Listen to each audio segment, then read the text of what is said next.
everyone. We're going to get started here. So go ahead and take your seats. There are plenty of seats in the front here. There's some bleachers to the side.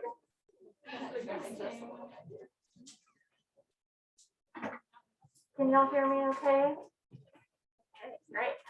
Hi, everyone. Welcome to Green Apple Books on the Park.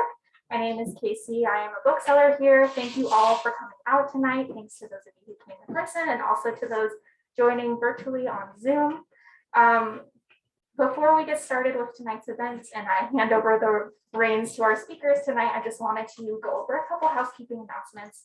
First of all, just as a reminder, we have a mask policy, which everyone is following, so thank you. But yeah, we do require masks on at all times for the stores with the exception of our speakers, just for clarity so that everyone can hear them. If you'd like to, you can also keep them on. I wanted to let you know about a couple upcoming events that we have planned. Tomorrow night, we're doing a special online event with Elvira, Mistress of the Dark, aka Cassandra Peterson, for her new memoir, Yours Cruelly, Elvira. She will be in conversation with Peaches Christ. The event will take place on Crowdcast and it will be ticketed, but it will come with a signed copy of the book. So check out the full details on our website, which is just greenapplebooks.com/event. Our next virtual event will be this Saturday at noon on Zoom, and it will be with Rachel Long for her poetry collection, My Darling from the Lions, and she'll be joined by Elaine Castillo. Our next in-person event will be on Monday with Keith Boykin for his book, Race Against Time, The Politics of a Darkening America, and he'll be joined by Paul Henderson. And that will also be streamed via Zoom for those who can't make it in person. So we are in the thick of an exciting event season, so be sure to keep an eye out online for our full calendar. And if you've missed anything you are interested in, many of our events are posted to our YouTube channel, which is just Green Apple Books on YouTube. So with that said, I'm excited to welcome Katie Crouch in celebration of her latest novel, Embassy Wife. We have copies of the book for sale at the front register. Be sure to snag your copy and get it signed after the reading. And if you're watching on Zoom, you can order on our website and request a signed copy in the order comments. It's the best way to support our event series and of course the authors who join us. So thanks to those of you who can and do that. And without further ado, I'm excited to introduce our speakers tonight. In conversation with Katie is going to be Rachel Levin. Rachel is an SF-based journalist who covers food and travel. She has a semi-regular column in the San Francisco Chronicle about restaurant regulars, and her writing has been published by The New Yorker, The New York Times, Lucky Peach, Food and Wine, and more. She is the author of the field guide called Look Big, and the co-author of 2 cookbooks, Wise Sons Eat Something, and most recently, Steamed, a catharsis cookbook for getting dinner and your feelings on the table. Katie Crouch is the New York Times bestselling author of the novels Girls in Trucks, Men and Dogs, and Abroad. She has written essays for the New York Times, Glamour, The Guardian, Slate, Salon, and Tin House. A former resident of Namibia and San Francisco, she now lives in Vermont and teaches creative writing at Dartmouth College. Did I say that right? Yeah, you did. Okay. Great. And Embassy Wife is her latest novel and the reason we're here tonight. So everyone, please welcome Katie and Rachel.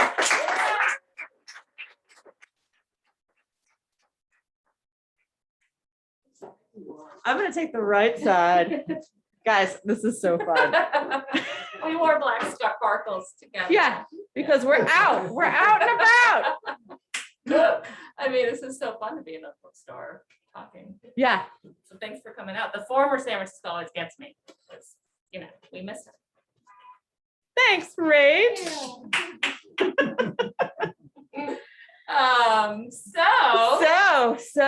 So Kate and I were roommates, and we used to just hang on our couch, talking, eating Thai food, watching Sex in the City. So we're gonna try to like pretend we're professionals and be here. And Yes, we're very serious now. To talk about her amazing new novel.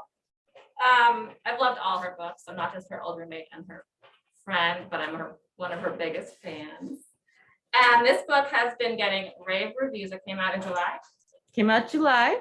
Been getting rave reviews everywhere, from the LA Times to the New York Times, a bunch of magazines. Charleston News and Courier, which was huge. Yeah. And a bunch of magazines named the best book of the summer, which is not to call it just a beach read and just fun, as a lot of I think it was Publishers Weekly called it a blast. A blast. Kirkus called it our favorite word that book reviewers love to call books they love, a romp. And not just a romp, but a funny, sharp, page-turning romp. So, but as it's not just funny, it's witty and it's wise, and but it also wades into serious topics like colonialism, racism, social inequity, American entitlement abroad, rhino poaching, which it just so happened I learned today. I happened to get an email that today is World Rhino Day. I mean, verschert, as they say in Yiddish. Verschert. Meant to be talking because there is rhino poaching in the book. Yeah. It brings some of your characters together. Yeah. Gives them a reason for living, supposedly, in Namibia. So, you have me at the first paragraph. Amanda was an American living in Africa with nothing to do. Seemed eerily similar to maybe how you felt when you got there, moving from San Francisco to Windhoek. Yeah. What was that like? You're not wrong, Rach. So this is, first of all, I have to say, this is so exciting. So I've never had this is like my dream event with my best friend who's asking me questions. And you know what's cool is you guys are all my friends basically. So, I mean, can we just let's put this aside. But the Zoom people want to. Oh, the Zoom people. Oh, the Zoom. But I think the only people Zooming are my family. Hi, family. I don't know. I think some friends might be on there. Okay. But I just say getting older is actually amazing because I'll tell you why. Today, so I've known Rach for 20 years, 23 years.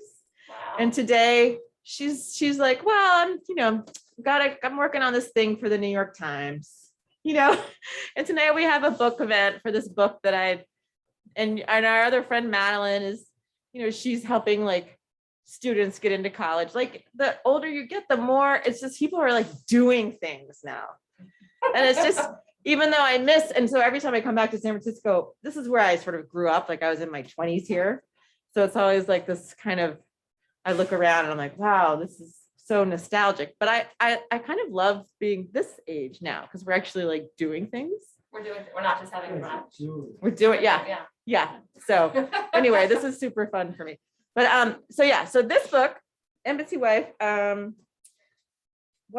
was the question? Well, just that, Amanda, one of your main characters, was a Silicon Valley tech person. Yes. And she left San Francisco and moved to Namibia. And you Similar. too at the time were working in tech in San Francisco and moved to Windhoek, which when you were moving to Namibia, I thought it was going to be this gorgeous red desert. But when I got to visit you there, it was like a time warp city. It didn't seem that fun. So talk about what that was like. Okay. So I moved to Namibia because my partner, hi Peter, won a Fulbright, and that was super exciting. And so when I was younger, probably many of us, I was an adventure traveler with no children, backpack on my back, Vietnam, wherever. And so I was like, yeah, of course. Let's drop our jobs and move to Namibia. That's what we should do. At 40, blah, blah, blah. But then when I got there and my 7-year-old was like, where's the Annie's macaroni and cheese? And where are my friends? And I had a 6-week-old baby, 6-week-old. And I was leaking everywhere and just a disaster. I was like, oh, this is a lot harder than I thought it would be. So I went into a bit of a depression. And in order to get myself out of it, I started writing down all the funny things that happened. For example, I went to Namibia hell bent on breastfeeding. I don't know, you guys, we know about this, right? If you don't breastfeed your baby, they're going to be serial killers. But I was not very good at it. So instead, I bought a trunk of Whole Foods organic formula to Africa because there's no formula obviously in Africa, which is ridiculous. You're so American, oh, it has to be American. And so I brought it and I put it in the house, and after a couple of days, an army of baboons broke into my house and took all the formula and took it out to the desert and scattered it all over the place. So just things like that was it was American San Francisco precious mom versus like super duper nature, like baboons. And like, so I just decided to start writing these things down because I was like, okay, this is ridiculous.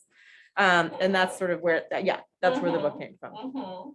And so, yeah, so I mean, but was there, so maybe you were not that happy when you first got there. No, So maybe your escape was writing things down, but For were sure. you immediately when you got there, were you like, I'm gonna write a book? I mean, at what point was there a moment where you're like, was it when you were waiting in pickup line for Phoebe at the international school with all the fancy cars? Was it when you were wandering you weren't allowed to go for a walk with your stroller in your neighborhood? At what point were you like, maybe I should write a book about this?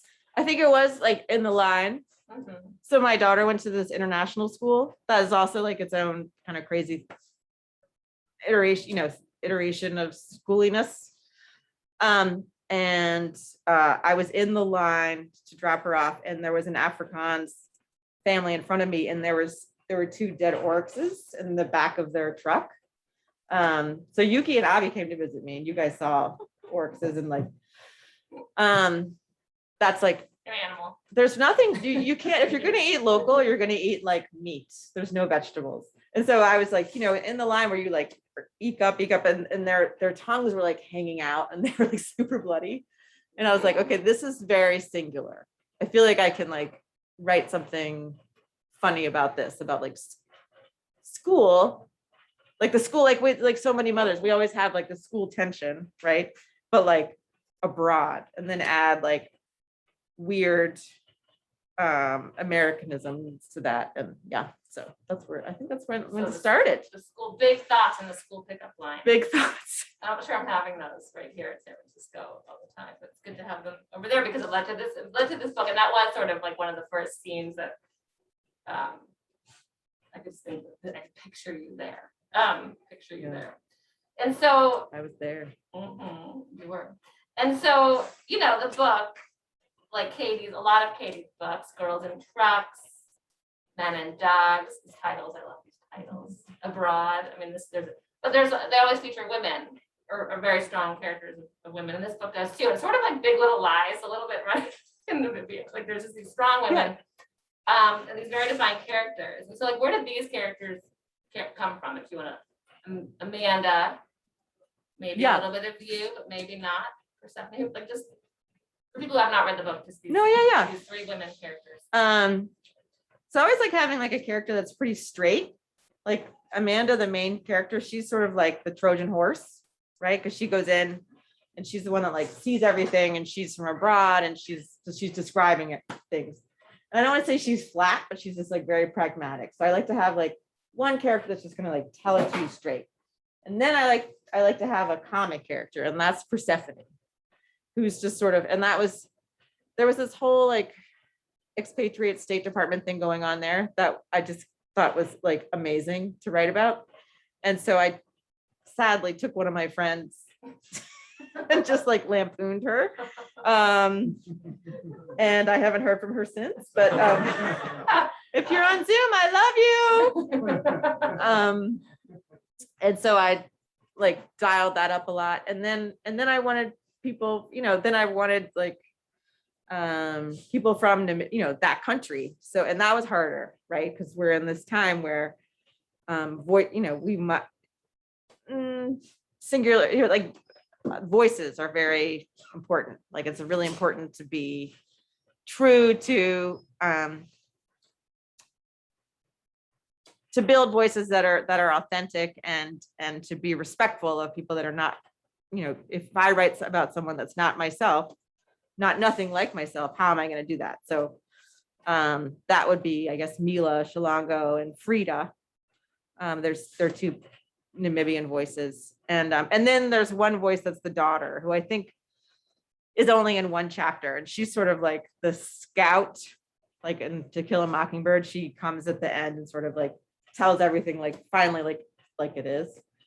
But yeah, so the couple of the voices came really easily. The Namibian voices, I just like followed people around and asked them a million questions and read a million things. And then once the book, I actually spent more time bulletproofing the book than writing it. Like, because I think is important when you write something that's not, if you're not writing like something that you just know so well, I think it's important as a fiction writer to get things correct. So I had a couple of like Namibian writers and journalists read every line, and it was like many hours on the phone being like, you didn't get this right, or this person's name would be this, or they would be eating this, or this is actually, they wouldn't be in this town, they'd be this. And I was really thankful for that time. If you're online, Denver Kisting, because then I felt like when the book, because when it comes out, there's nothing you can do. It's like sending a kid to college, right? When you write it, that's why you're still baking it. But once it's gone, the book is gone. So you have to do everything you can to make every line something you're proud of. I mean, and every line, I was gonna go into that later, but just the lines, I think that's part of what I love about your writing, you're just going about the cinematic plot. It's amazing, it's so descriptive, and all of a sudden there are these lines that like either make you laugh out loud or just like touch your soul, kind of, that come out of nowhere almost. And I can ask about that now, because I am curious, like in the micro way of not being a novelist and having never even attempted that, like in the micro way of writing these lines that are just like flippant observations, like say, you were like, you'll just say funny things, like, yeah, I like to love, like, this is the way you just describe Burlington, 2 tie-dye, 2 fish, like that's it, like Burlington, Vermont. I feel like Right. You have these little moments, or you'll say, little etiquette tips, even like always order the 3rd most expensive glass of wine on the menu, or no condiments on the table outside the serving bowls ever. You have these little things that I think you just go about your life and have these things in your mind that then somehow work into the page. Yeah. Is that what you do? Do you just like have a little notebook that you have the little lines? I don't I don't do a notebook, but I listen a lot. So my friends, it's funny, from Namibia, that when they Zoomed me about this book, they were like, we didn't know you were effing listening to us the entire time. Like they were like, wow, we thought you were like just spaced out. Cause like sometimes like a lot of be like talking and, we would go out. I was very close with 3 women from the State Department wives. And we went we did all this. There's this crazy like whole trailing spouse culture there, which is bananas. Like you get there and they're like trailing spouse club. Like they actually call themselves that? Yeah. And I I was thought you like, made that up in a way. no, that's a real thing. And like the State Department sent me a document, like when Peter won the Fulbright, and it was like, how to support your Fulbright scholar if you're in a family. And it was like, they might be stressed, give them time. Like they must do their research, support them, like do not complain about your own homesickness. And I was like, really? I was like, oh my God, this is gold. And so when I got there, it was like trailing spouse club, and people would be like, oh, okay, Katie, we're having like Nia dance class, come. And I would go like, I'm like the least dancey person. I'd be like, what are we doing? But I felt like it was, where was I going with that? The trailing spouse. I don't know, but now I'm into trailing spouse. I just feel like that was made, you probably got there like, well, here's my novel. There's a whole club for trailing spouses. That in itself is just made for being written about. But I don't, because the girlfriends I made would be like, wow, literally she said that to me like 2 weeks ago. She's like, I thought you were just like super spacey because you were so quiet all the time. But I was just listening. I love listening. And so if any of you, a lot of you are my good friends, if I'm hanging out with you and I'm not talking, maybe be careful of what you're saying. Writers, we use what we use it. And also a lot of it is method acting too, like getting into, like when you say like, what do you use? You just have to like think about who that character is, and like really sometimes, and I'm sure, there's some amazing writers who are like Natalie and Laura. You guys like, when you're making a character, sometimes you're just like staring at the wall. Like if someone walked in, they'd be like, oh, she's in a trance, like what's going on? But you're like inhabiting that person, right? Like who are they? What are they thinking? And what can I use for my life to like make that person real? So like the things about the don't put condiments in a no No condiments on the ketchup table. yet, and it must be in a serving bowl. One time I knew someone that was like that. And so I was like, oh, it's just like, you just take it from your life, pull it from your life and make it all the detail. Because details are what make things real. That's what makes it feel like a real. And the more real characters are, the more we care about them. And then I love like your backstory, the backstory you have of certain characters, like Mark Evans, like a crew star at Dartmouth, just like these little details or whatever, that kind of then help. Immediately you're like, I know where you're going with this, or you have these little backstories of these people. Speaking of the men, so there's the men in the book play like a bit player. There's very like, I'm like, oh, there's like, the men are kind of there, but not the stars, and certainly not heroes. And there's one man that, anyone who knows you might think could be in moments in the book, just little bit similar to perhaps your partner in real life, Peter Orner, who was also handsome but rumpled. yeah.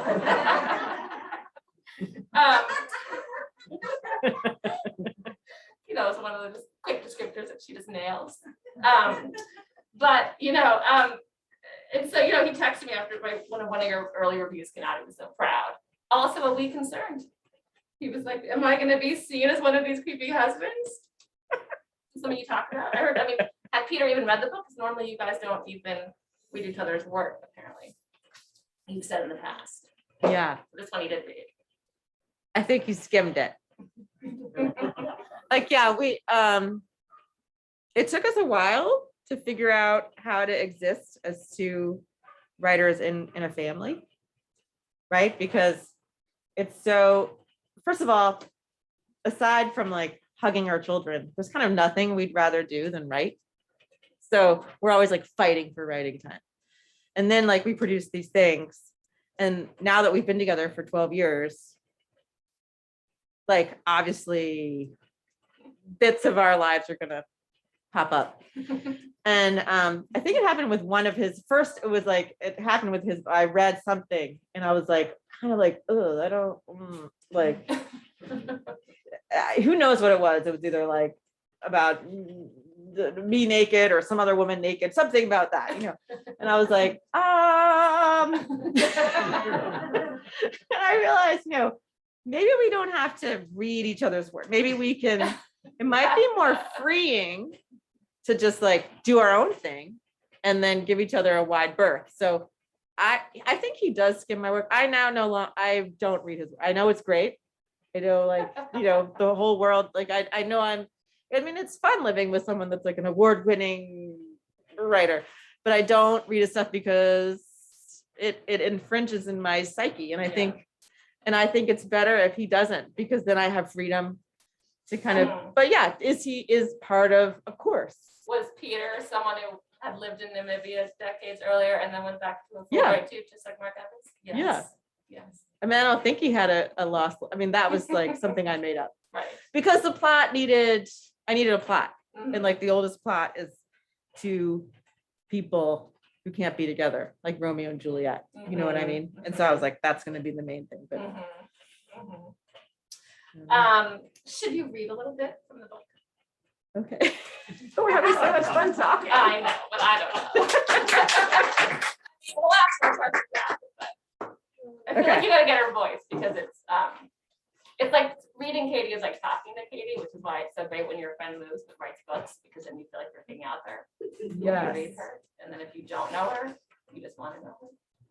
Yeah, like where's the president? Okay. All right, I'll read a little bit. Okay, so I had this because I wanted to read a bit about Namibia. You know what? I'm gonna read the first part. I'm just gonna read the beginning because I think that's a good opening. And like it gives you a bit. Okay. So chapter 1. Namibia, the country planted firmly above the west side of South Africa, is mostly desert. You guys know this, right? I had 3 amazing people visit, no, 4. Josh and Rach visited me, and Yuki and Avi also. So if you live in Windhoek, the capital, as well as the only settlement that might qualify as a city, you are surrounded by brown dry hills. Drive straight west and the hills turn to scrub and then desert. Let me take this off. All the way to the sea. Drive south and you have scrub and sand again until you meet the towering red dunes of Sissusflay. Drive east and you'll hit the Kalahari Desert before facing the crocodiles of the Okavango Delta. Eventually, if you drive north, you'll find some greenery, though it takes 9 hours. And first, you must go through the giant salt pan of Etosha National Park, where, if you get out of your car to take a photo or pee, there is a distinct chance you will be eaten by a lion. That was a summary thus far of the observations of one Amanda Evans, a very recent 41-year-old transplant from California. Amanda was an American living in Africa with nothing to do. My favorite line. I gotta get here. She knew her situation wasn't particularly unique, but she wanted to make herself useful. She'd booked an interview to manage an orphanage, but in the meantime, she took notes about the place she supposed might be a travelogue, journal, memory book for her daughter. Amanda tried to keep her notes as objective as possible, though she had to admit some of her unhappiness might be seeping out onto the page. We swim out every afternoon after skimming off the crust of dead wasps on the pool. I sneeze red dust, I pee red dust. If we leave the windows open, then we come back to the white floor and walls are covered in red, red, red. It's like everything has been turned up on the contrast filter. The colors are brighter, the sun is hotter, the animals are bigger, the sky is farther away. The bugs are the size of birds, the birds the size of pterodactyls. The poor people are poorer, the rich people are richer, and everybody has a gun. That's good. Yeah.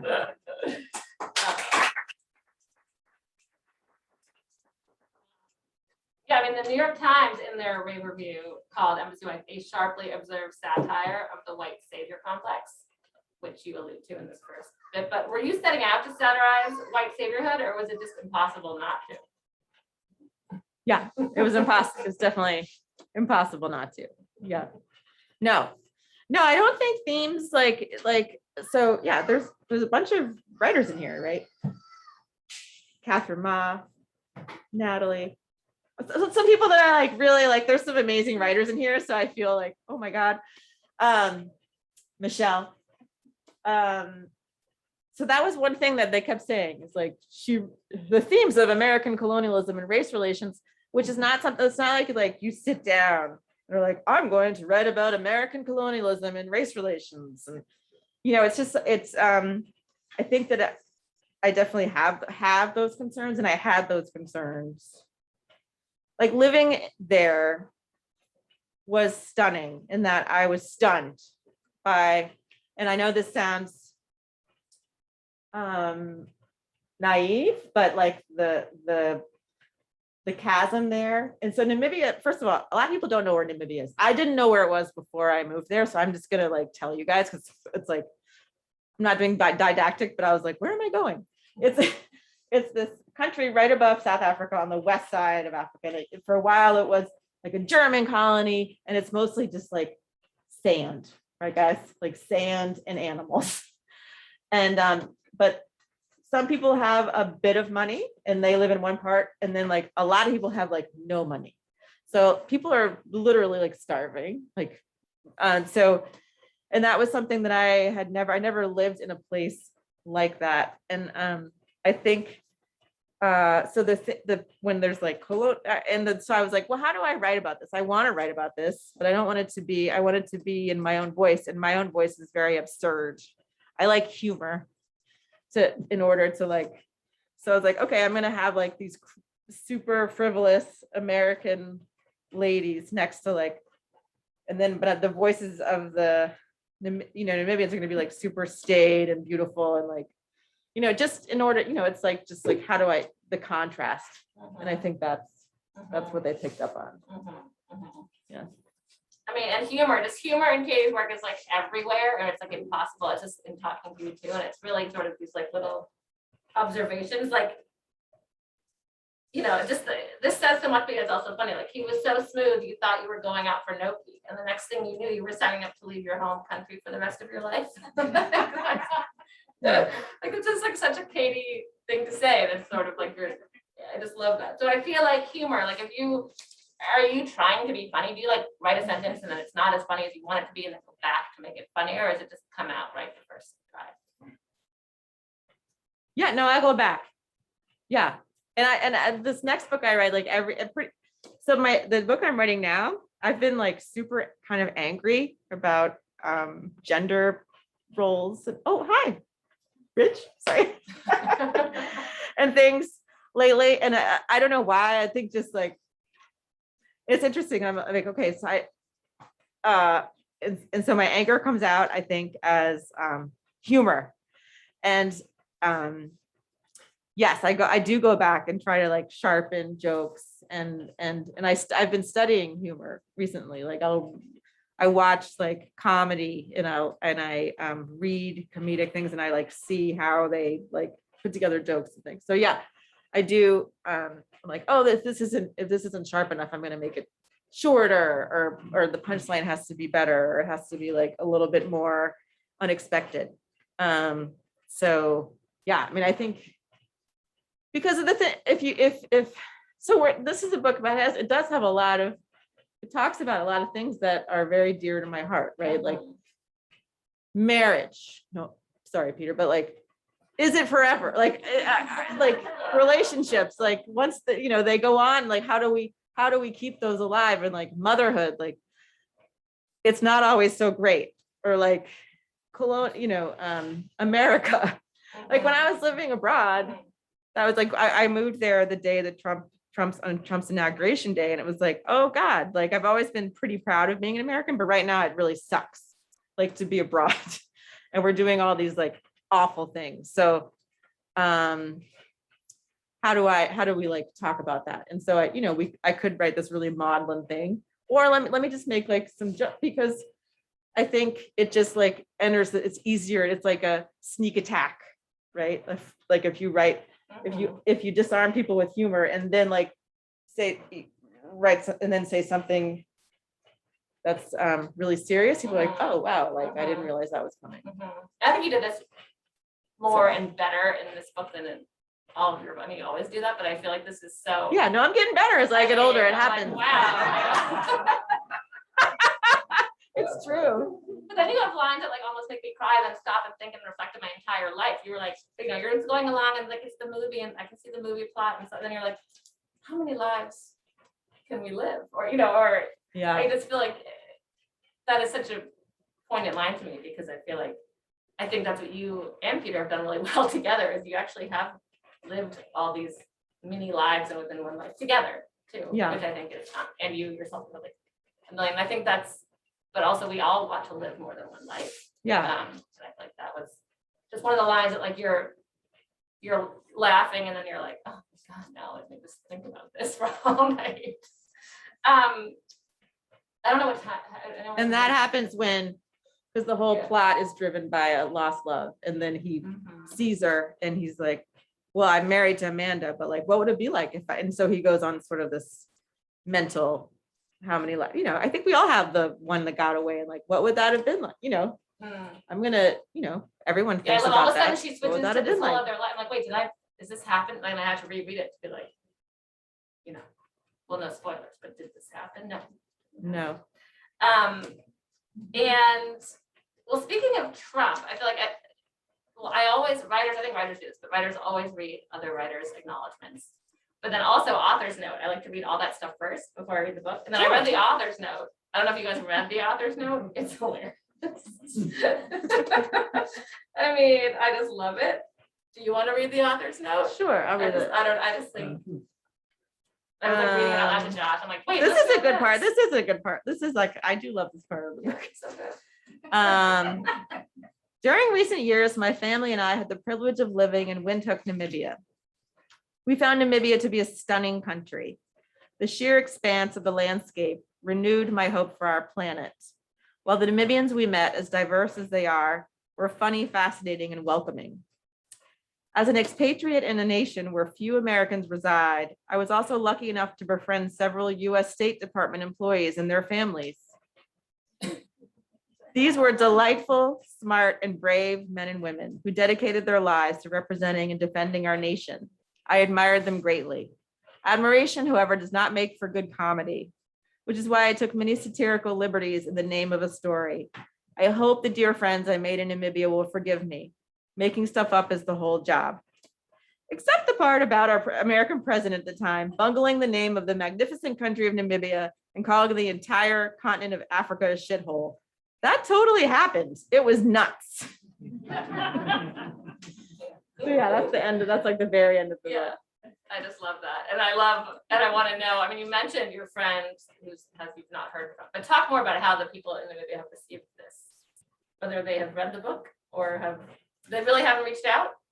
No, so my people who live in Namibia Or love it. But like the State Department people are, they're yeah, no, I mean, they're not there anymore. well, here's the thing is that actually being a diplomatic spouse is effing hard. Like, imagine having to move your whole family every 3 years somewhere and you have kids. So it's like, okay, we're at this location, we're going to put down roots and you're going to meet people. And then like right around like 8 months before they leave, like they have a whole protocol. They start bringing up it's almost like they're on a spaceship, like bringing up the people, like getting everything because they're leaving, right? So they're like, no more play dates, none of that. I mean, it's very, very, it's like very militant. It's like being a housewife times like a million because you have to figure out everything in different places. So I really admire those people. I do. And so I feel like I got a letter from, it's like the Association of Diplomatic Spouses International, or something. It was like the woman, she's like a president of some sort of organization. And she was like, you hurt my feelings writing this book. And I was like, oh wow, I feel for that. I feel for you, because like I get it. Like what you do is not easy. But at the same time, what our government was doing at the time was not great. So that was sort of like, so I wrote her, we corresponded, but yeah, I mean, there's always like, it's interesting. And I think the writers in this room know, like, you're always going to have, sometimes there are victims. Sometimes you have to portray people or like betray them when you in the name of a story, and like, is that okay? But like, it's, you're not going to tell a good story unless you do. I really believe that. And I like have been huge. I don't know if you guys watched the Joan Didion documentary on Netflix, and it was amazing. Like and at one point she was like talking about how there was like a child in Slashing Through Bethlehem. There's a scene where she writes about a child who's like on acid, and it's really disturbing. And her nephew said, well, like, what was that like to see like a child on drugs? Like, wasn't that awful for you? And she's like, that was gold. Wow. She's like, that was gold. Like, she wasn't like, that was awful. She was like, I knew that was like good for my story. And I do feel like, it can get really ruthless when you're like, oh, it's not, it's hard. Yeah. But do they have a keep it? You can't always be nice and be a writer. Sucks, but it's true. You've done a good job. Thanks. Yeah. Not being nice. Yeah. Thanks, Rachel. But do you think, but like the women that you were friends with, because you would go out with some of these women and be friends with State Department people, right? Like could they see the humor and laugh at themselves or not so much? No, two of them have. Yeah. So everyone's. No, I mean, you're not living near them anymore, so. But it keeps me up at night. Yeah. Definitely keeps me up at night. Yeah. It does. Yeah. Yeah. You're motioning. Are we? Should we do questions? stories? Should we do questions? Sure. Oh, there's questions from the Zoom Right. audience. Rachel, if you don't mind repeating the question. Yeah. So they can hear you online, that'd be great. First says, hello, great book. I spent 2 years in Namibia for the Peace Corps, or I might say this wrong. How did you get all the smaller parts of Namibia?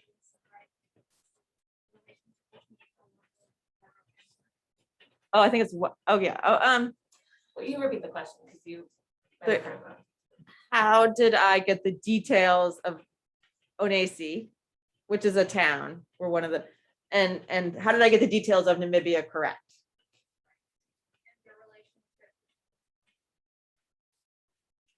Ovambo and Herrero, yeah. Well, I was very lucky to have lived there, right? And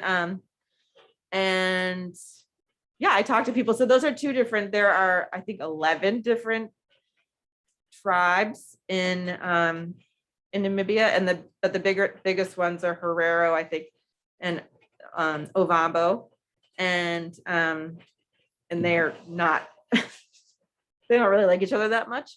I guess I did take a lot of mental notes, and I talked to a lot of people from those areas of the country, and I just listened. And that's for like, but getting the details right. You know, I went there, so and I should take notes. My husband's always taking notes. Like Peter's always like, he drives with a notebook, which is like so dangerous. He's like driving us all, and he's like, and I'm like, no. But which is probably, I probably should take better notes, but I just remember. Yeah, but I was there and just listening. Like, yeah, when I'm spacing out, I'm not spacing out, I'm listening. Second question is, first of all, they said they love the book. When writing the book, did you find for writing a chapter that his voice and then suddenly find the deeper voice playing into So the question is, was I writing in one voice? And then I would do what now? And then you would find find, the deeper voice playing you'd start out writing with one voice, but then when you find another voice that would take over that voice and claim the chapter. That sounds crazy making. You probably have a lot of voices in your head as you were writing the book and the chapter. Some characters are easier than others. But if I'm writing in one character, I don't get distracted. No, yeah, I just get in there. I mean, I do like look like a weirdo when I'm doing it because I'm staring at the ceiling and stuff. But yeah, no, if I'm in a character, I'm doing it. Yeah. So I don't get So distracted. you start the Mila chapter, you're like, I'm in Mila. Yeah. Yeah. That's why you nail it. So you nail the chapter. You don't stray. I don't stray. Just keep going. Yeah. Any other Zoom questions, or should we go to the live studio audience? Live studio audience.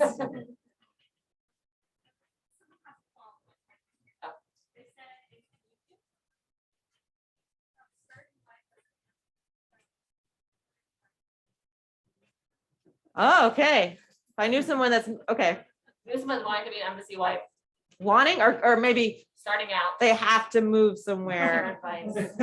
Like, I mean, yeah, I don't think anyone's like, I want to be an embassy wife, but like if you're like, oh, life has taken me to Zambia. And yeah. I would say find something you can do that you love that has nothing to do with your husband, your partner's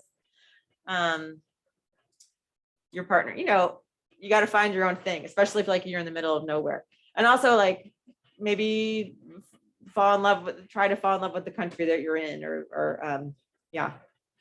And find some allies, some friends. Yeah. But I mean, I'm not and expect to be totally unhappy for a while.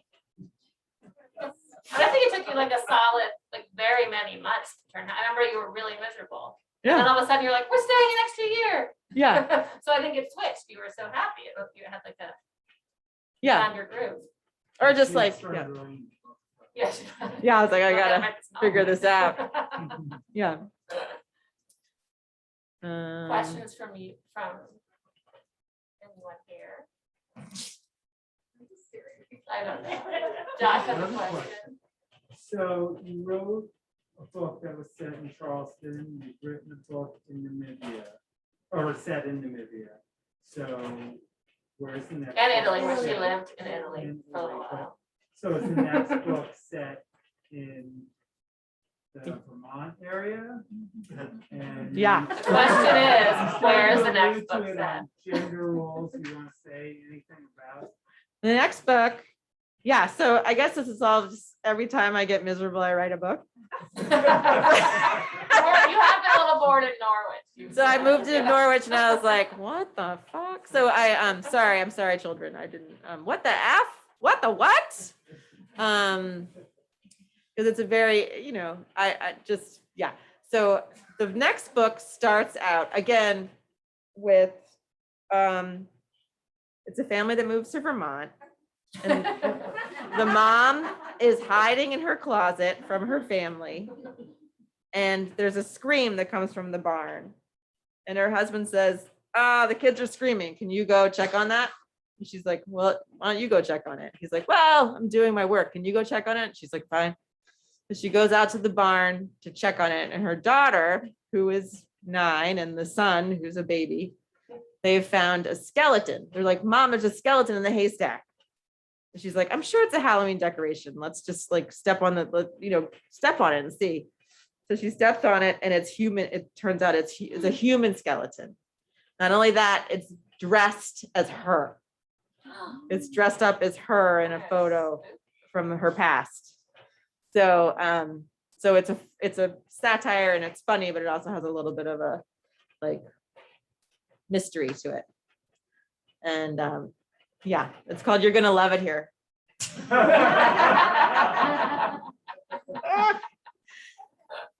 But yeah. But anyway, guys, I'm so thankful for all you guys and seeing you. And let's hang out for a little bit. This has been so great. I really turnout. I feel like, yeah, I wore the COVID, you know, just like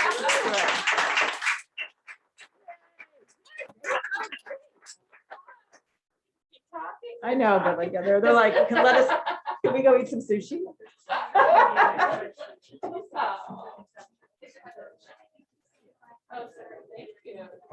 Super great. Just as a reminder to everyone, we do have copies for sale at the front of the store. Please purchase your copy first. We can bring it back to the site. Thank you.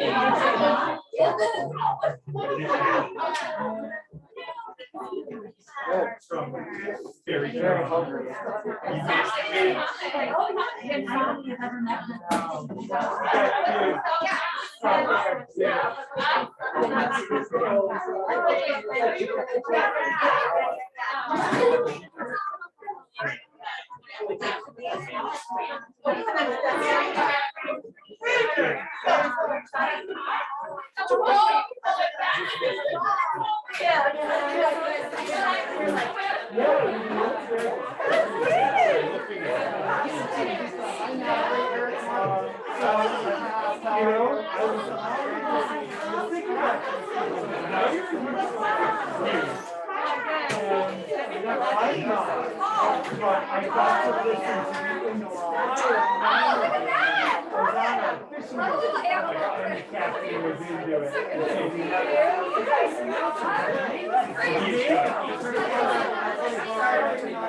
I went to read the book. So many of my colleagues are all my friends represent trailing spouses of like American